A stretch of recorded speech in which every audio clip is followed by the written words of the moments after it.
Hello everyone. Hello science enthusiast. Welcome back to my channel. In today's video, I am giving you the most important science and technology current affairs from 8 July to 16 July 2025, which is carefully selected for aspirants of UPSC, BPSC, state PCS, SSC, NDA, banking exam, and other competitive exams. So, this weekly compilation includes 22 key updates that can help you stay ahead in your preparation. So, grab your notes and stay with me till the end for 22 key updates. Let's get started. WHO endorses Lankapavir for global HIV prevention. HIV is the cause of AIDS. HIV full form is human immunodeficiency virus, which is a class of retrovirus that causes AIDS, which weaken this virus weak our immune system if causes infection. So World Health Organization has updated its HIV prevention guidelines in 2025. So WHO has updated its HIV prevention. It now recommends a new type of drug. That name is Lankapavir. Lankapavir, which is a new long-acting antiretroviral for people at high risk and areas with where there is a high risk of HIV infection rates, where there is a more cases of AIDS.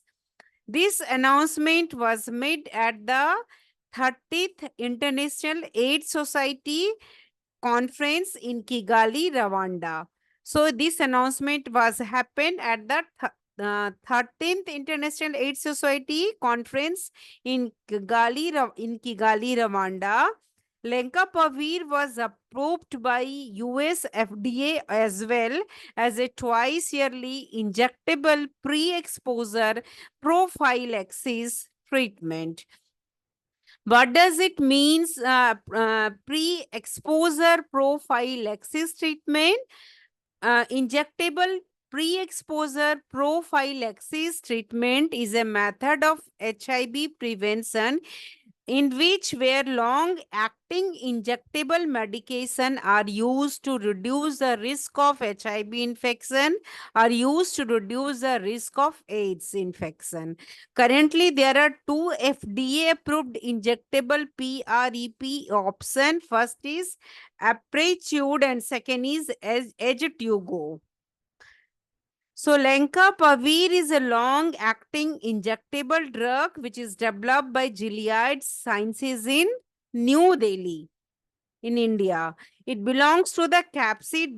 This Lenkapavir is belong to capsid inhibitor class, which help in blocking multiple steps in HIV replication process, in HIV duplication process. So initially it was approved for HIV treatment in the year 2022. Lenkapavir gained approval for prevention in 2024. Unlike daily oral PrEP pills, Lenkapavir requires only 2 injections per year. So this Lenkapavir requires only 2 injections to be given per year. So this feature improves adherence and benefits those with limited healthcare access or stigma concern or having the more chances of getting HIV infection.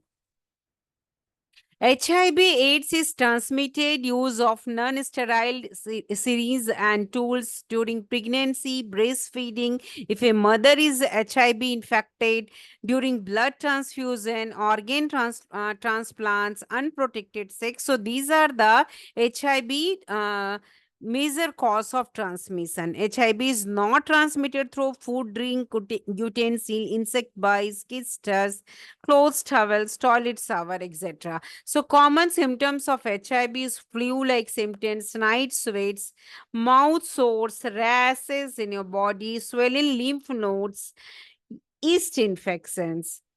Lenacapavir is a first twice yearly injectable, 2 times given injectable form of PrEP. Only 2 doses will be given per year. Highly effective and long acting, an alternative to daily pills designed to be discreet and convenient, helpful to fight against this HIV infection. So there is a data that is over 1.3 million people acquired suffered from HIV in 2024. So they needs a lifelong treatments. Kenya is the one of the first 9 countries to start using the WHO approved injectable HIV prevention drug Lenacapavir, expected to be available by 2025 January. So Kenya is the one of the first 9 countries to start using the WHO approved injectable HIV prevention drug Lenacapavir. WHO revised prevention strategy to expand HIV prevention tools. It aims to offer people more choices beyond taking daily pills to avoid HIV infection. So these new guidelines promote use of this Lenacapavir for population who are at high risk, especially for sex workers. WHO also supports simplified HBI testing to diagnose and to which helps in facilitation. Next news is about bird endemics in Antarctica and Southern Hemisphere. Recent researches reveals that bird endemics in Antarctica and the Southern Hemisphere is much higher than previously thought. So endemism means species which exist only in that specific geographical areas. So recent research revealed that bird endemism in Antarctica and the southern hemisphere is much higher than previously thought. Antarctica and the sub-Antarctica region have many endemic birds like snow petrel, which is explosive present to the South Pole. So high endemisms indicate unique evolutionary history and ecological roles. Such species have limited ranges, making them irreplaceable and sensitive to environmental changes. So high endemisms indicate that unique evolutionary history and ecological roles. So recent research revealed that bird endemism is more in Antarctica and southern hemisphere. This region hosts unique bird species found nowhere else on Earth. So this region have more amount of unique birds present in Antarctica and southern hemisphere. This discovery helping to know to focus conservation efforts due to their vulnerability to climate change, susceptibility to climate change, and habitual disturbances. So the study identified several southern hemisphere which are hot spots, including sub-Antarctic islands, the high Andes, Australia, Pretoria, New Zealand, and Southern Africa. So these are the Southern Hemisphere hotspots. These places contain birds with unique, distinct evolutionary traits such as the kiwis, emus, lyre birds, penguins, and albatrosses. So these places consist of this type of birds which are having the unique traits, evolutionary traits. These species contribute unique to their ecosystem and mostly present in this region.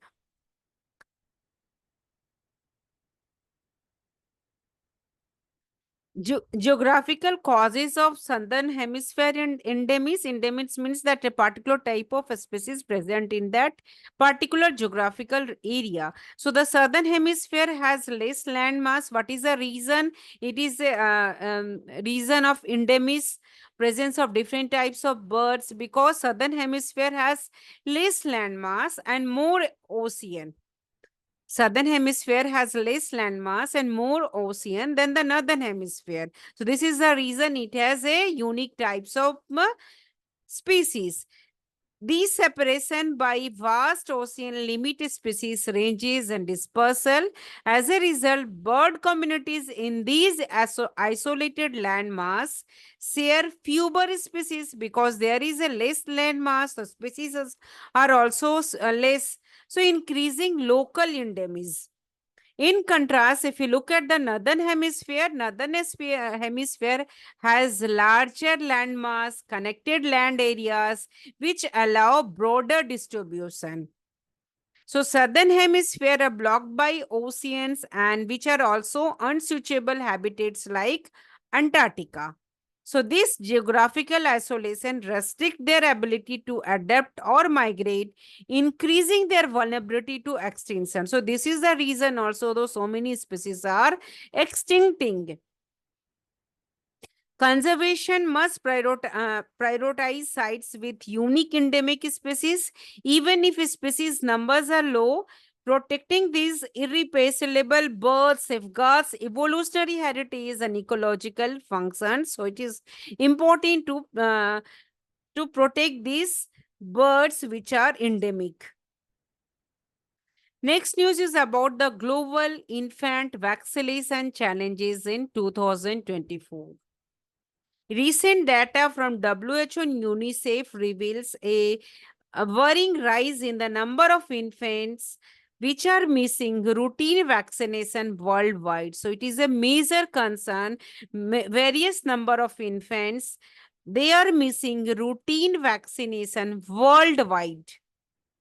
In 2024, over 14 million children did not receive any vaccine, which is an increase from 12.9 million in 2019. This figure is 4 million higher than the target set by Immunization Agenda 2030. So this report marks there is a critical gap in immunization vaccination coverage, especially in conflict-affected and fragile regions, where the parents are not taking care of infants' vaccination, infants' immunization. So in current scenarios, in 2024, 89% of infants received at least one dose of DTP vaccine. DTP full form is diphtheria, tetanus, and pertussis. So in 2024, only 89% of infants received at least one dose of DTP vaccine. However, only 85% completed the 3 doses series. The DTP vaccine consists of full 3 dose series.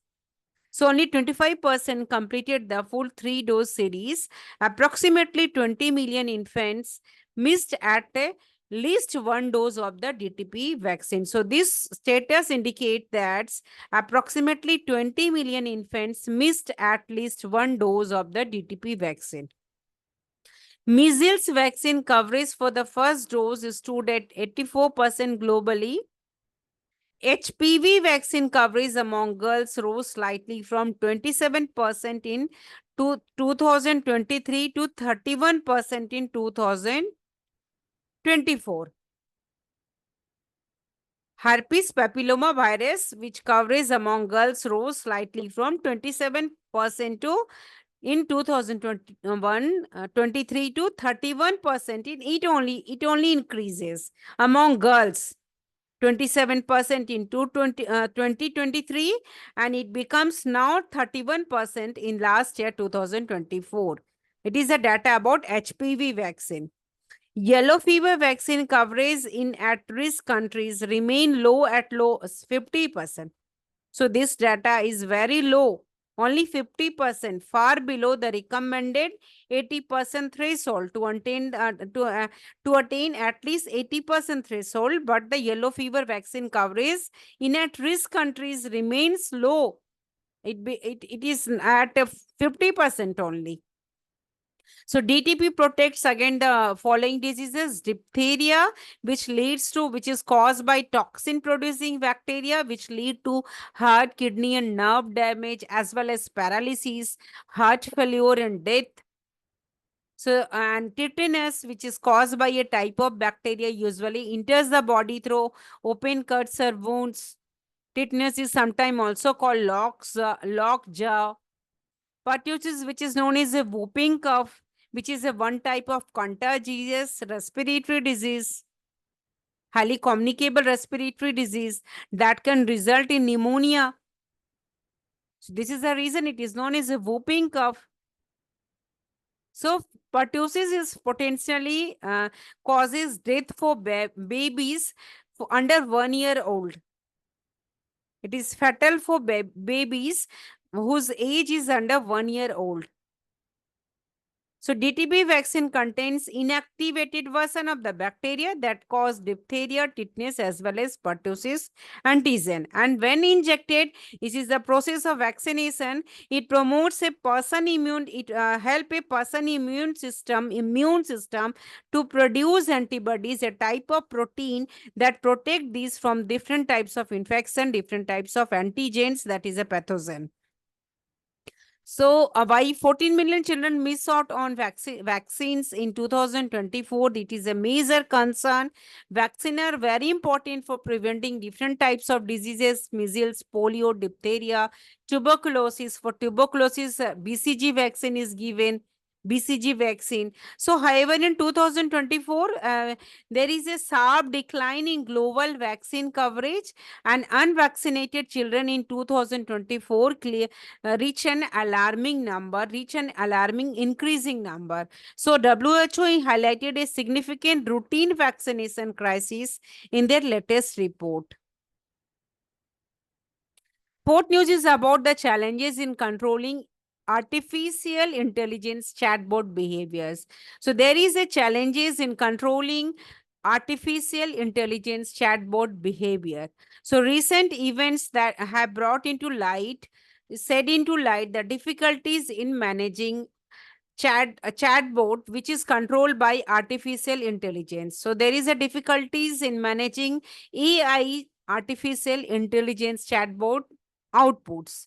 So Elon Musk company XAI is issued an apology after its chatbox Grok. Name of the chatbot is Grok. Posted anti-Semitic and abusive content on the social media platform. In one social media platforms, chatbot named Grok posted anti-Semitic and abusive content on social media platform. So, despite efforts to fix the issue, Grok's behavior remains unpredictable. It is gradually raising broader concern about the control and alignment of large language models with human values. So, there is a concern with use of large language models, which is used in chatbot. So, with it is a it is rising concern with the human values. So, about Grok, Grok was integrated into X in 2023 as an artificial intelligence chatbot which is designed to interact with user.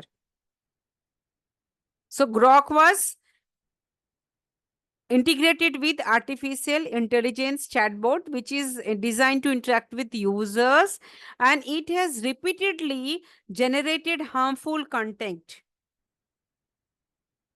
useless contents including anti-Semitic remarks and misogynistic slurs. So these incidents have drawn public criticism and regulatory attention as well. So the root cause was traced to be deprecated code update, the regulatory code updates, but the underlying large language model remains under change.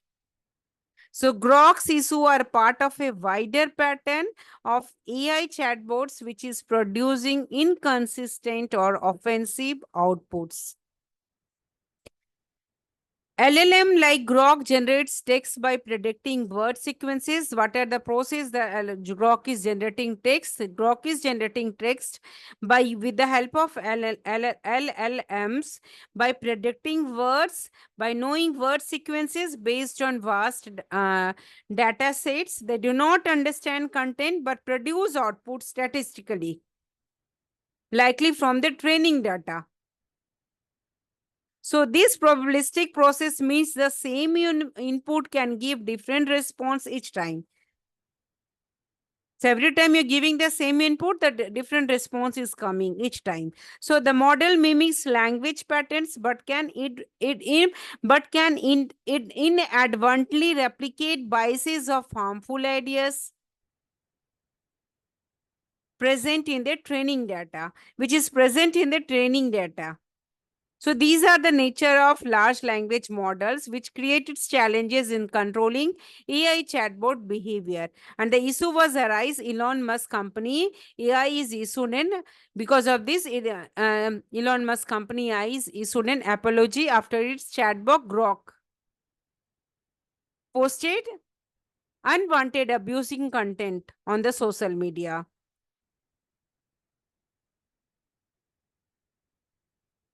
So developers use several techniques to manage artificial intelligence outputs. Hard-coded responses can prevent certain replies, but are easy to circumvent. Blocking offensive content risk reducing AI creativity. So red teaming tests AI vulnerabilities to improve safety, but no method full guarantees controls. This is a limitation. About transparency, also about training data and ongoing monitoring are critical, and it often lacking. It is lacking.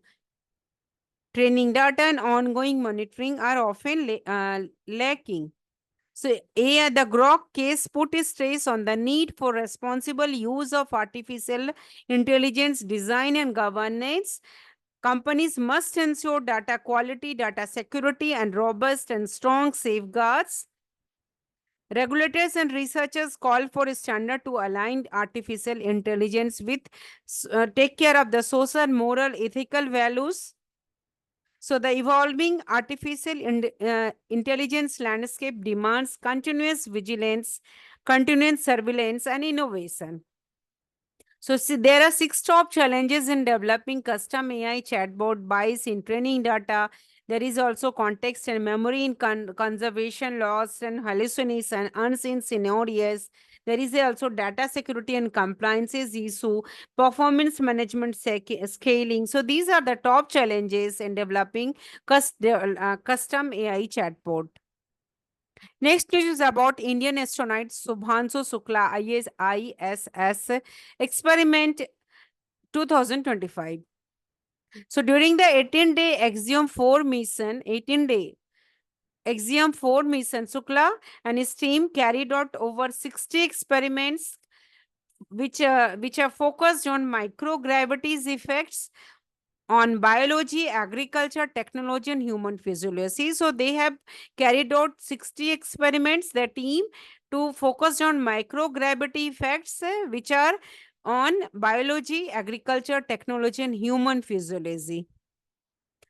So these studies aim to advance space exploration, to know about space more, which gives insights, valuable insights which are beneficial to life on Earth. So Indian astronaut Subhanshu Shukla made history by becoming the first Indian to conduct scientific research abroad the ISS, International Space Station. During the 18-day Axiom 4 mission, his team carried out 60 experiments. These studies aim to advance, to know about more about space and to give valuable insights on to life on which is applicable to life on Earth.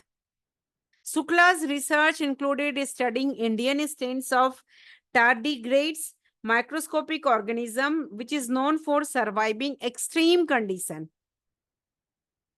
So this experiment tested their growth and resilience in space. About this effects help develop strategy to protect living organism during long duration space mission.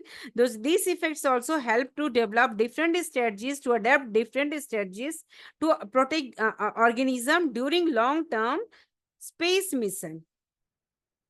So the Voyager display experiment investigated how astronauts interact with digital screens in microgravity. So it assesses cognitive load, mental load, and stress caused by screen time, and it will inform design improvement for onboard devices to improve crew efficiency and their well-being. So India's Subhanshu Shukla to undock for ISS today after historic Axiom 4 mission completion. So he returns from space after 18 days. So there are many benefits what they have worked on. First one is muscle development in space. The astronaut examine how microgravity affects human muscle tissue formation, which is known as the formation of muscle tissue is known as a myogenesis. Space condition of, as we know that a space condition often causes muscle loss. So this research may lead to treatment for muscle degeneration diseases on Earth. So this research helped to do the treatment of muscle degeneration diseases on Earth and improve astronaut health also during missions, extended missions. Shukla studied how Mung and Methi about seed germination and crop growth. Also, they have studied how Mung and Methi seeds sprout and develop in zero gravity. So seeds were grown in petri dishes and stored in the ISS's freezers. So it provides vital data, important data on growing food in space, which is very important for their meal for the future long-term habitation beyond Earth. So Shukla and the crew member Slavoj Ujakansi participated in pioneering test of direct brain-computer communication also. So they have first time pioneering test of direct brain-computer communication. Shukla and his crew member Slavoj Ujakansi. For the first time in space, mental calculation were performed using thought alone. The first time in space, there were mental calculation were performed using thought alone. So this breakthrough could revolutionize human machine interaction in space and on Earth. Next news about Delhi launches cloud seeding to combat pollution. Pollution is a major issue, alarming issue in a city like Delhi. So from July 4 to 11, 2025, the BJP government in Delhi is launching cloud seedling trial to induce artificial rain and tackle that and they are trying to solve the city notorious smoke condition, fog with smoky smog.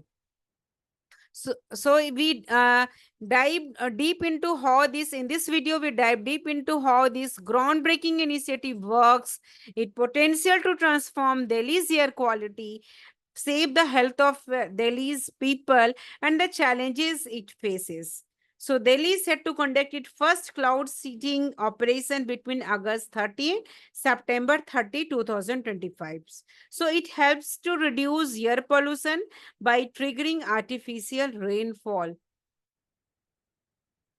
By imposing artificial rainfall. So the project was postponed from July following expert advice from the following expert advice from the Indian Meteorological Department and the Indian Institute of Tropical Meteorology, Pune. So the allotment of the fund is 3.21 crore project, and it will use 5 modified Cessna aircraft, and the aircraft name is a Cessna aircraft to seed clouds to induce artificial rains over northwest and outer Delhi to reduce pollution. So cloud seedling is a weather modification techniques which involves adding substances like silver iodide, dry ice, or salt particles to clouds. So cloud seedling means to induce artificial rain to solve the population, to reduce the population. It includes silver iodide, dry ice, or salt particles to become cloud seedling. So these material encourage cloud droplets to form and fall as rain or snow. So this help in this existing cloud and can increase 15%. So it used to address water scarcity also. It is used to address water scarcity, reduce hail or clear fog. So Delhi's year population challenge is, we know about very well, Delhi faces severe year population year around. In winter 24-25, the city recorded an average PM 2.5 level of 175 micrograms per cubic meters, far above, which is far above sea limits.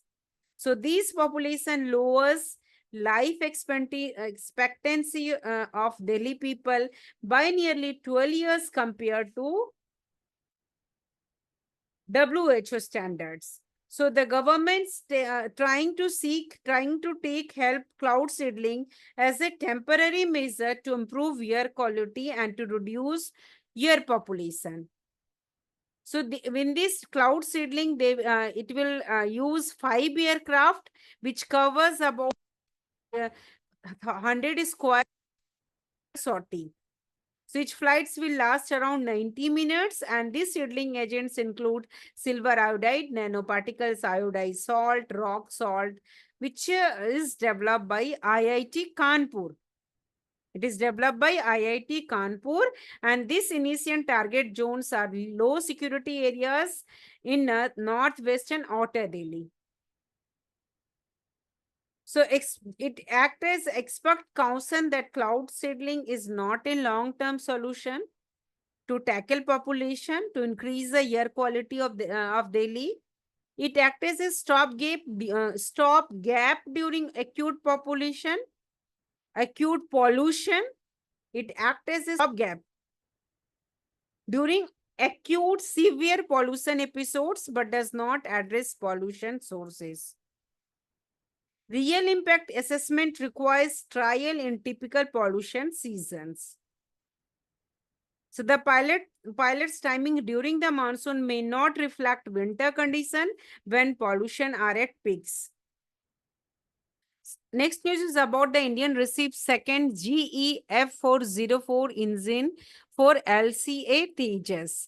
India recently received, it is also groundbreaking news, the breakthrough, it is a big breakthrough. So India recently received the second GE F404 engine from the United States for its light compact aircraft Mark 1A program. So this is a key step in ongoing effort to strengthen the Indian Air Force with indigenous homemade fighter jets.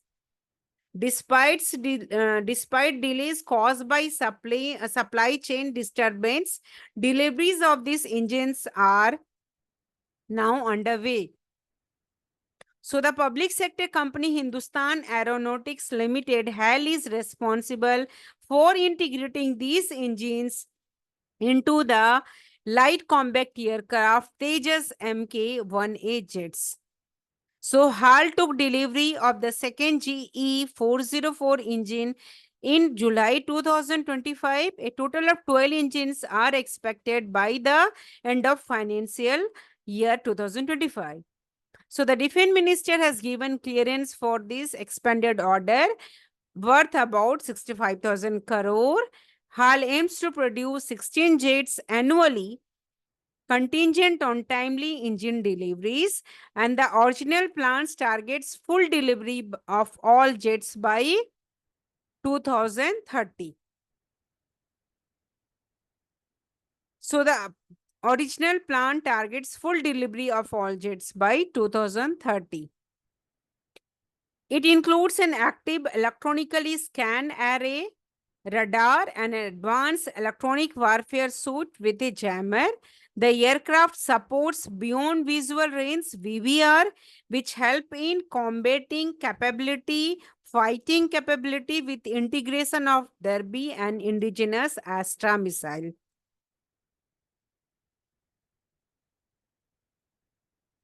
Next news about WHO launches integrated guidelines on arboreal diseases. WHO gives integrated guidelines on arboreal diseases. The World Health Organization has introduced its first comprehensive guidelines for the clinical management of arboreal diseases. These arboreal diseases include dengue, chikungunya, Zika, and yellow fever. So WHO has given guidelines to standardize, to improve treatment and improve patient outcomes globally. It helps to assist health policymakers in preparing for epidemics and pandemics in regions affected by mosquito-borne diseases. It is particularly for the region which is more mosquito prone to mosquito-borne diseases, which are preparing for epidemics and pandemics. Epidemics, that particular area diseases are happening, and pandemics across globally. Problem is happening across globally. So arboreal virus diseases are viral infection caused by virus, which is transmitted mainly by mosquitoes. Mosquitoes are Aedes mosquitoes. And the key diseases are dengue, chikungunya, Zika, and yellow fever. About Aedes aegypti mosquito, which can spread several viruses simultaneously in the same area. Aedes aegypti mosquito can spread several viruses simultaneously in the same area. So how much problematic this mosquito is? Aedes aegypti, which are capable to spread several viruses simultaneously at one time in the same area. Over 5.6 billion people worldwide live in region at risk of this infection. And these symptoms often include mimic common flu with fever, joint pain, and rashes in their body. This similarity complicates clinical diagnosis. Without laboratory test, severe complication can occur, sometimes leading to death. Sometimes it is fatal also. So for yellow fever related liver failure, intravenous N-acetylcysteine is advised by doctors. Experimental treatment are also given, such as monoclonal antibody TY014 and sofosbuvir are limited to research settings for critical condition. So there's a mosquito-borne diseases, Aedes Zika virus, Aedes Rift Valley fever, Culex mosquito, Japanese encephalitis virus, Culex mosquito West Nile virus, Anopheles mosquitoes called Plasmodium, which is a major cause of malaria, Aedes mosquito dengue virus, Aedes mosquito chikungunya virus, and Aedes mosquito yellow fever virus. Next news about in-space clearance for Starlink satellites. Starlink, which is owned by Elon Musk, it has secured the final regulatory clearance to offer satellite communication services in India. So the Indian National Space Promotion and Authorization Center authorized Starlink's low Earth orbit satellite constellation, which helped the company to begin operation after receiving an operator license from Department of Telecommunication. So it got the license from the Department of Telecommunication after getting the license. This move marks a step in expanding and increasing satellite-based internet access across the country. Starlink obtained its operator license from Department of Telecommunication in May 2025 after a 3-year, and this process consume a 3-year process. In space, he granted authorization for the Starlink Gen 1 satellite constellation, which includes 4,408 satellites orbiting at 540-570 kilo altitudes. So the Starlink Gen 1 constellation is a part of world's largest satellite network. So the Starlink Gen 1 constellation, which is owned by Elon Musk, is part of world's largest satellites network with around 7,000 satellites globally. Their network is around 7,000 satellites globally. It gives internet throughput of approximately 600 Gbps over India. Satellite communication, which gives wider coverage, with help in giving wider coverage and network resilience, especially in areas where terrestrial networks like fiber and cables are limited. In rural areas also. Next is about AI integration in traditional Indian medicine.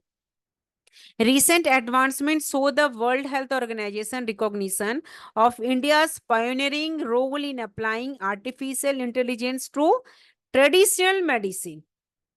India's role, first time it is applying artificial intelligence to traditional medicine.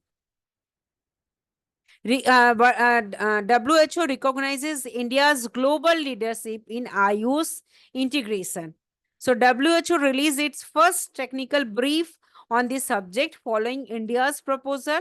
The document outlines a global roadmap for use of artificial intelligence in traditional medicine, which is emphasizing India's Ayush system, which is a traditional in India's medicine. This help in digital health innovation and global healthcare collaboration. So artificial intelligence supports traditional diagnostic methods such as pulse reading, tongue examination, and Prakriti assessment. Machine learning and deep neural networks. In this process, machine learning and deep neural networks help in analyzing these inputs to improve accuracy. Examination should be accurate, and it helps in integrating modernizing ancient practices with respecting their core principle.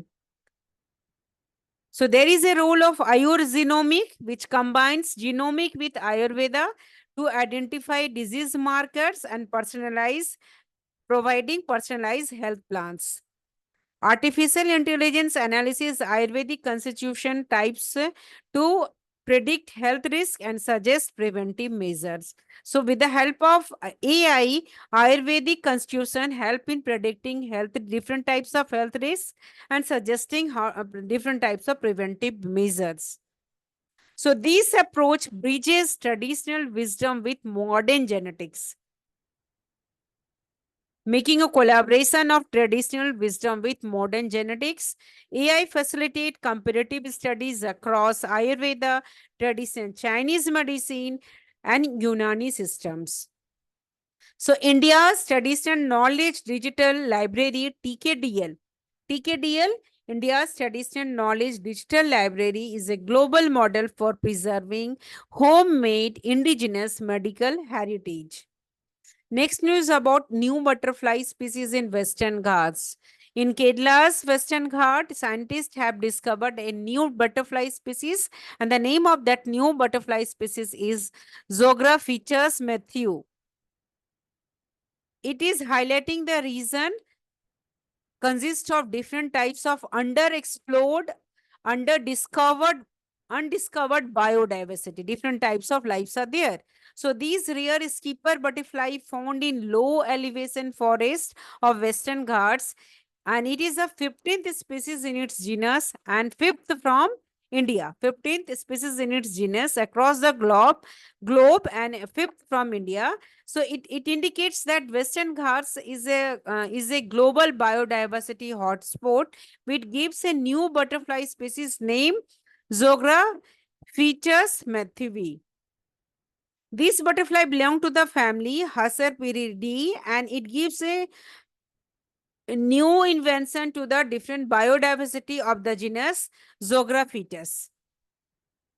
So the species is endemic to the low elevation forest of Kerala. So this species is about to extinct, is endemic to the endangered species to the to low elevation forest of Kerala, and it was identified through detailed morphological studies. After initial, there is a confusion with a similar species. The discovery marks the rich and still unexplored biodiversity of Western Ghats. There is many different biodiversity, different types of flora fauna are there, which are remain underdiscovered, unexplored. So the butterfly was found by a team from, and the name of the team was Travancore Nature History Society, Institute of Tropical Research, Ecology and Conservation, and the Zoological Survey of India.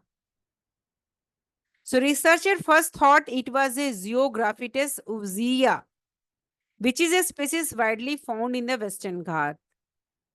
The species is named after George Matthew, a respected Indian entomologist, which do the study of insects, and former head of the Kerala Forest Research Institute's entomology division. So, the Geographitus matthew is the 15th species in the genus Geographitus and 5th recorded in India. It belongs to the Geographitus sattva species group known for distinct wing venation. Different types of wings are there, wing venation and male secondary sexual characters. Next news about, which is a very important, significant news, salt reduction efforts in India.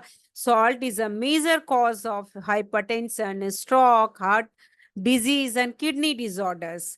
Recent studies reveal excessive salt intake, which is a major cause of silent health crises, mostly in India. We Indians are consuming high amount of salt, which is increasing hypertension, higher risk of hypertension, stroke, heart diseases, and kidney disorder. So scientists at the Indian Council of Medical Research and National Institute of Epidemiology have launched community-based intervention, which they are focusing on low sodium salt substitutes. These efforts aim to reduce salt intake and improve cardiovascular heart health across urban and rural population. The WHO organization recommends less than 5 grams of salt per person daily. However, urban Indians consume about 9.2 grams per day, nearly double the recommended limit. So rural consumption is lower but still exceeds recommendation at 5.6 gram daily. So this high intake of salt is linked with the increased hypertension and related diseases. Low sodium, about the low, if we consume low sodium salts replace parts of sodium chloride with potassium or magnesium salts. This substitute help to reduce blood pressure and improve your heart health condition. So consume low sodium salt. Research indicates switching to low sodium salt can lower blood pressure by an average of 7/4 mmHg. This small change has benefits, especially for people suffering with hypertension. ISMR NIE has initiated a 3-year intervention in Punjab and Telangana. They have conducted this in Punjab and Telangana. The project evaluates the impact of a structured salt reduction counseling delivered by health workers at health and wellness centers. Their main focus is on reducing sodium intake and blood pressure in hypertensive individuals. To raise awareness, ISMR NIE launched campaign. The name of the campaign is Pinch for a Change. pinch for a change on social media platforms to create awareness among Indian peoples to reduce salt intake in daily life. The campaign user infographics and simple messages to educate people about hidden salt sources and promote low sodium alternatives. So it aims to empower individual, to educate individual to make healthier dietary choices and reduce salt take. As large amount of salt can create different types of problem, mostly hypertension, stroke, heart diseases, and kidney disorders. So ICMR says Indian taking too much salt, it is cause of a stroke, ischemic heart disease, hypertensive heart disease. So high sodium intake ranked as the seventh leading dietary risk factor contributing to death worldwide in 2019. The same GBD study reported that over 45 million years of healthy lives were lost due to excessive sodium intake, due to excessive sodium consumption. High salt causes which we consume from which we take from processed food, junk food, naturally occurring added in some food preparation, added at table, taking extra salt causes vascular dysfunction, pathological left ventricular hypertrophy, renal kidney dysfunction, and impaired sodium handling, skin sodium deposition, inflammation, and immune cell activation, deactivation, impaired cerebrovascular regulation, altered sympathetic outflow. There is also potential reduction in bone mineral density and content. So a high intake of sodium causes vascular damage, oxidative stress, hormonal alteration, immune system, gut microbiome is affected. So these all causes eventually organ damage. Salt intake defect in excreting, if you're taking more salt intake, there should be a chances of defect in excreting sodium ion. So if there is a retention of sodium and water, there is an increase of calcium excretion, and increase of calcium excretion causes kidney stone. If there is a retention of sodium and H2O, it causes hypertension. If there is a calcium excretion is more, then it causes serum calcium and then compensatory hormone response, PTH, and then intestinal calcium reabsorption. So because of these, there is a bone calcium ion reabsorption will increase and bone demineralization, and at last the person will suffer from osteoporosis if the hormonal response is unbalanced. It causes bone calcium reabsorption and it lead to bone demineralization and causes osteoporosis. So these are the many problems associated with excess intake of sodium in your daily life. Next is about Gaganyaan Service Module Propulsion System. The Indian Space Research Organization recently achieved a key milestone in its Gaganyaan program by successfully conducting 2 hot tests on service module propulsion system. They have conducted 2 hot tests of service module propulsion system. This test validate the propulsion system readiness for India's first crewed space mission. Readiness for India's first crewed space mission. Crewed space mission, it confirms the system reliability for orbital maneuvers and critical abort scenarios, which underpinning India's ambition to stand humans safely into low Earth orbits, which helps India's ambition to send humans safely into low Earth orbit. So it is a key milestone in its Gaganyaan program by ISRO. Because of this, it conducted 2 hot tests. The SMPS is an essential element of Gaganyaan orbital modules, which help in managing spacecraft orientation, trajectory, correction, and emergency aborts. So ISRO performed for this, it performed two separate hot tests, one lasting 30 seconds and other one is lasting extending to 100 seconds. And this test simulated real flight condition to assess the propulsion system performance. The Gaganyaan program aims to demonstrate India's ability to launch safely and safely return astronauts from low Earth orbit. So the SMPS is important for mission success, ensuring stable orbital control, help in enabling emergency aborts if necessary. If there is a failure in the system, it could jeopardize crew safety. It can causes danger to crew safety and mission objectives. Next news is about polycyclic aromatic hydrocarbon persistence in space. PAHs, polycyclic aromatic hydrocarbons, are remarkably, notably persistent in space, present in space, even under very harsh conditions like those found in Ceres molecular cloud 1. They are abundant in space and may have played an important role in the origin of life on Earth. About polycystic aromatic hydrocarbons.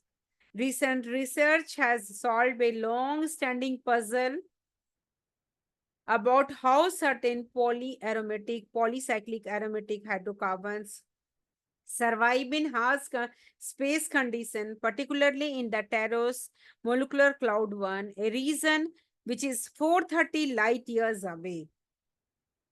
So PAHs form about 20% of carbon in interstellar space. Their flat ring structures make them stable and able to endure to tolerate space radiation. Scientists believe meteors carrying PAHs which help seed early Earth with organic molecules.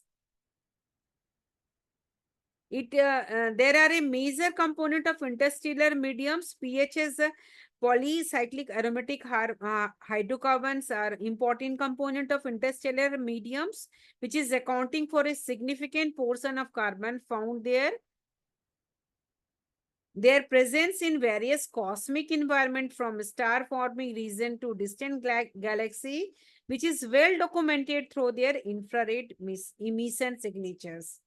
Their emitting infrareds. The key to polycyclic aromatic hydrocarbons to survive in harsh environments, it is their ability to rapidly cool down after absorbing energy, and this rapid cooling helps it to prevent them from accumulating too much internal energy, which could lead to their disintegration, which could lead to their destruction. So there is a role in astrobiology also. Polycyclic aromatic hydrocarbons plays important role in the formation of building block of life. The pH world hypothesis suggests that these molecules could have acted as scaffolds for the development of organic molecules, eventually leading to the origin of lives. Pioneer of the development of the more complex organic molecules, and which is eventually leading to the origin of life. Next news about Niti Aayog proposed reform for State Science Council. Niti Aayog proposes there should be some reform for the State Science Council. Niti Aayog in 2025, it recommended reforms for the Department of Science and Technology, DST funding of State Science and Technology Council. The suggestion is to shift from core grant support to project-based funding. Shift from core grant support to project-based funding. It comes in between concern over the council limited impacts on India's scientific output and regional disparities in fundings. There is a regional differences in funding. Different states are getting different funds. So state S&T council were established in the year 1970s to decentralize scientific governance. It is aimed to, their aim is to enable states to pursue different type of researches, which is aligned with local socioeconomic needs. So these councils support scientific research, popularization, patient applications, and policy advice at the state level. Despite their importance, they receive minimal funding, very less funding funds. They receive less fund from the central government, primarily through Department of Science and Technology. 2023-24 and 24-25 budget saw 17.65% increase overall, but reveal stark regional imbalances. It shows different types of regional imbalances in funding. Kerala, Haryana, and Uttar Pradesh have larger budgets, while Sikkim, Tamil Nadu, and Uttarakhand face budget cuts. Maharashtra budgets doubled, indicating uneven prioritization across states in funding. So, the report advises shifting to project-based learning. It promotes accountability and efficiency. It calls for improved governance and a strong link with local industries and public sector enterprises. It aims to harness collective effects of both central and state university to accelerate India's scientific progress. To improve India's scientific progress, must be a collaborative efforts between central and state institutions. So Niti Aayog proposed there should be a reform for state science councils. Next is about interstellar comet.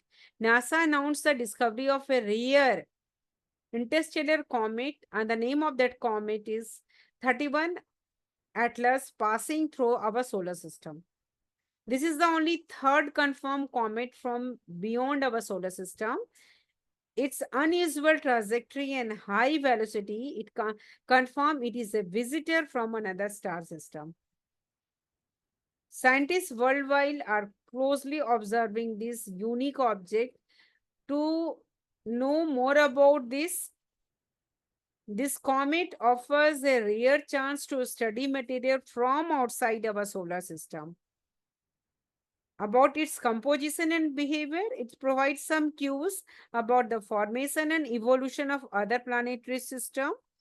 Observation of gas and dust emission. There is a gas and dust emission from this interstellar comets 31 Atlas. Scientists compare interstellar comets with the native solar system comets with the help of this.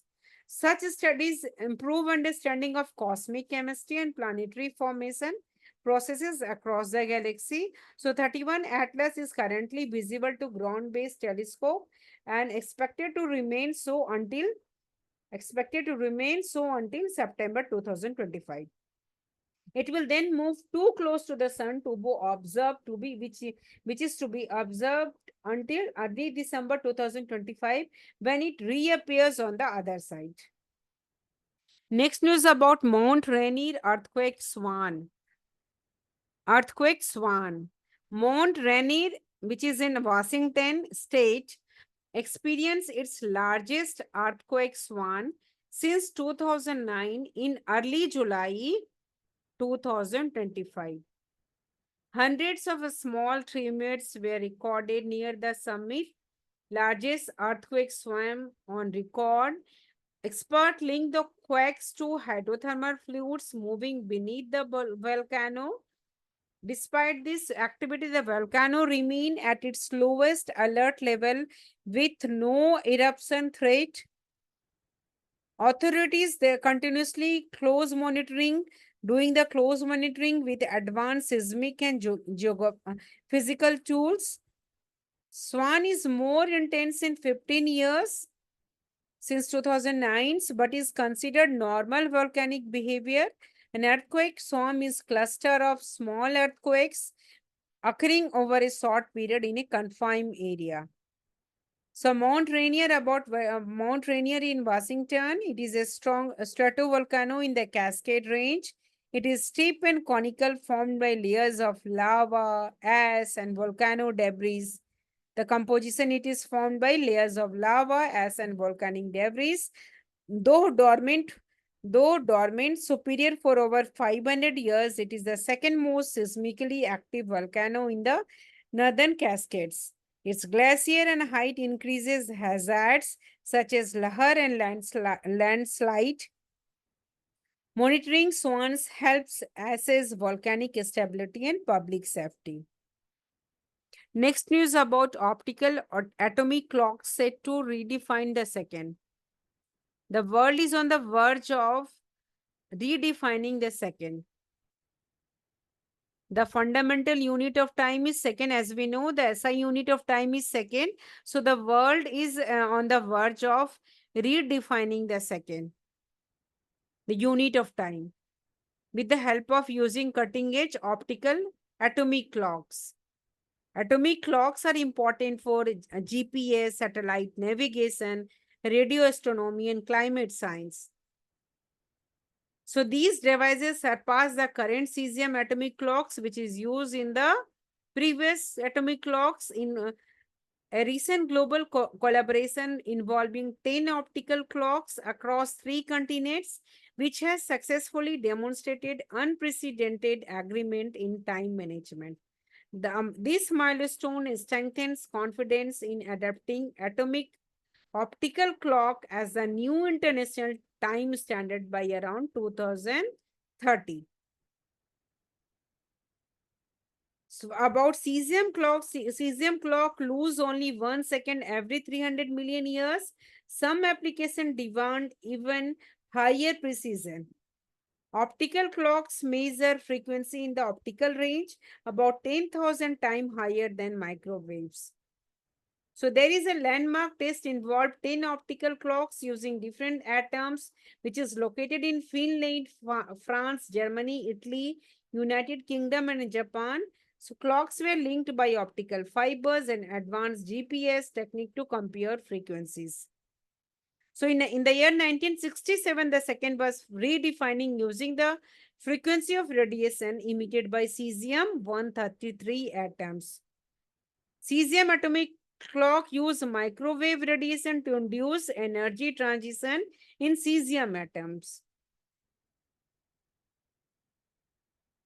So these clock underpin technologies like GPS and telecommunication.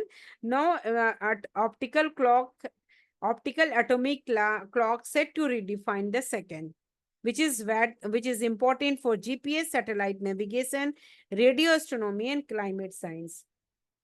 Next news about miniature plasma loop in Sun's atmosphere. Plasma loop in Sun's atmosphere, miniature. Recent research by astronomers which has uncovered tiny plasma loop present in the lower layers of Sun atmosphere. Lower layers of Sun's atmosphere. These miniature loops are extremely small, short-lived, making them difficult to detect until now, making them difficult to understand until now. So their discovery gives new information about how the sun stores and releases magnetic energy, a long-standing mystery, which is a long-standing mystery in solar physics. So how sun store and releases magnetic energy. The study utilized advanced telescope and multi-wavelength observation to study these elusive structures and their dynamic behavior. The size is roughly equivalent to the distance from Kashmir to Kanyakumari in India, like that. So these loops exist in the lower solar atmosphere, particularly in the chromosphere, the lower layer of sun's atmosphere, a layer just above the sun visible surface.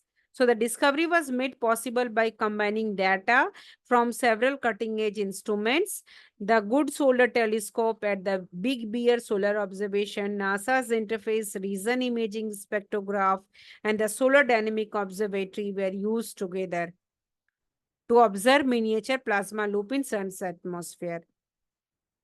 The multi-instrument approach enabled observation in visible, ultraviolet, extreme ultraviolet wavelengths, which is covering different layers of sun's atmosphere from the chromosphere to the corona.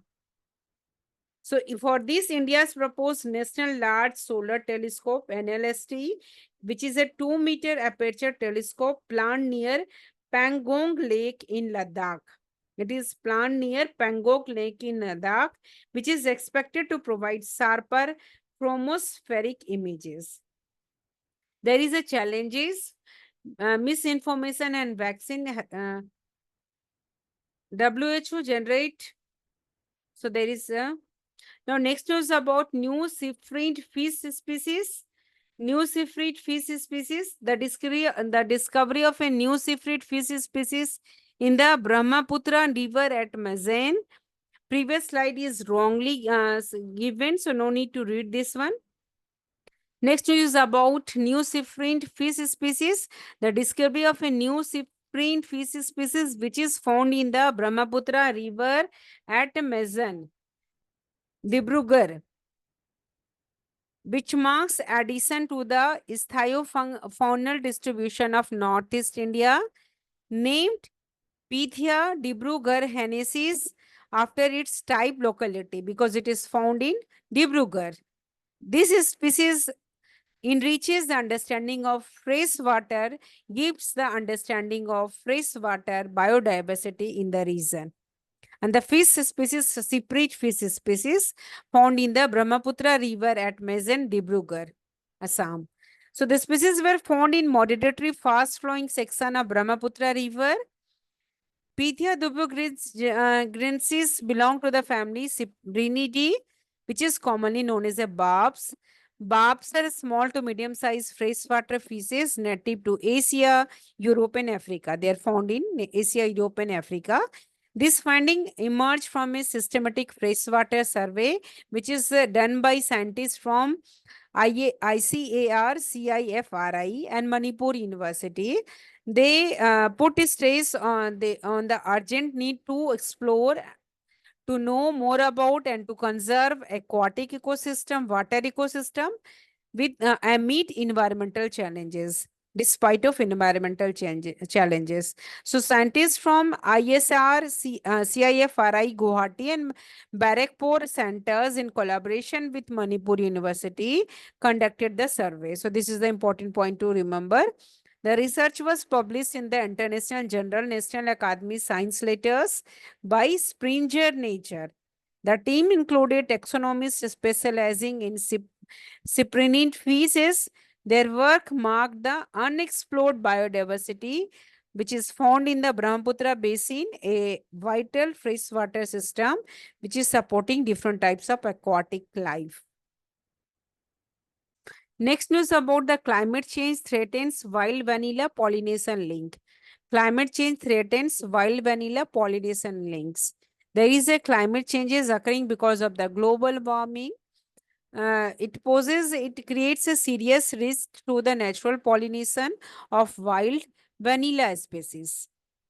Wild vanilla species differ from cultivated vanilla planifolia. Recent research indicates that up to 90% of pollination connection between wild vanilla plants and their insect pollinators could disappear by 2050.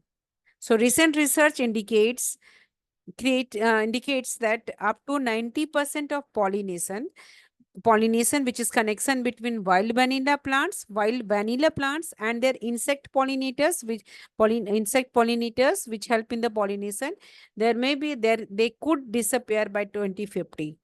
So there is a major risk to the natural pollination of wild vanilla species.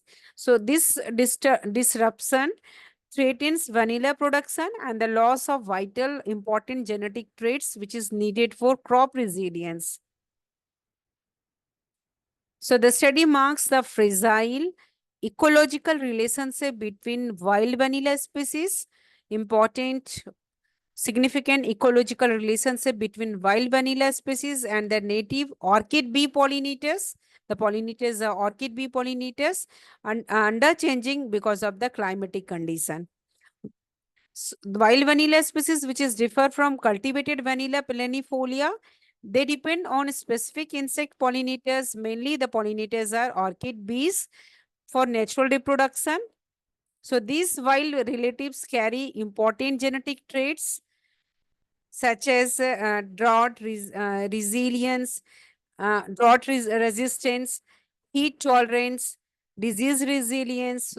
So these white relatives carry exhibits important genetic traits, significant genetic traits such as drought resistance, heat. They are able to tolerate heat and disease resilience.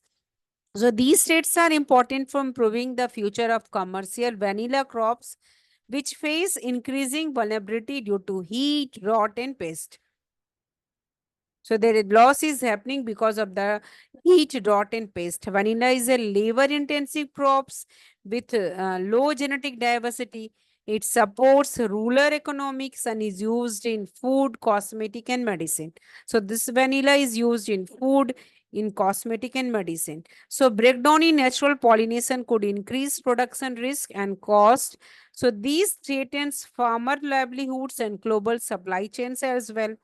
So by 2050, climate change could break 90% of wild vanilla's natural link with its pollinators. So new study warn habitat loss could disrupt natural pollination, threatening future of crop, which is essential for food, cosmetic, fragrance, and livelihoods, and for medicine as well. Next news about Kala Setu challenge. India is rapidly advancing its digital governance by integrating artificial intelligence technology to improve communication in multiple Indian languages. So India is rapidly, notably advancing in field of artificial intelligence. So to improve communication in multiple Indian languages. So the Kala Setu Challenge launched in 2025 by Ministry of Information and Broadcasting via the WebX Startup Accelerator. So with the help of WebX Startup Accelerators, which aims to overcome linguistic barriers and improve public outreach through real-time multilingual audio, video, and graphic content generation. So these are the Kala Setu Challenge program. Kala Setu focuses on creating artificial intelligence solution that convert text into multimedia. It supports three core areas: text to video, text to graphic, text to audio generation. So these technologies help automated production of videos, infographics, voice content that are customized for various regional languages and cultural contents, because there is a presence of different type of languages in India. So the challenges encourages startups to build tools that can scale to meet the different communication needs of India large population. So this technology transforms textual information into engaging video content. It allows customization of videos, environment, tone, subject matter to suit different audiences based on their languages. The goal is to produce videos that communicate complex information, that produce complex information clearly, easily, and attractively, making official messages more accessible and understandable. So there is a text to graphic generation. Such visual are essential for effective communication in sectors like agriculture, health, education, where clarity is very significant. Text to audio generator with the help of Kala Setu challenge, which is crucial for reaching different linguistic groups, different languages groups, including those with limited literacy. So India is rapidly advancing its digital governance by integrating intelligence technology to improve communication in multiple Indian languages. So the Kala Setu challenge launched in 2025 by Ministry of Information and Broadcasting with the help of WebX Startup Accelerator. So that was all for this week science and technology updates. I hope you found these insights helpful for your exam preparation. Don't forget to like, share this with your fellow, share this video with your fellow aspirants, and subscribe for more weekly updates and exam oriented contents. See you in the next video. Keep learning, stay consistent, and all the best for your exam, forthcoming exam.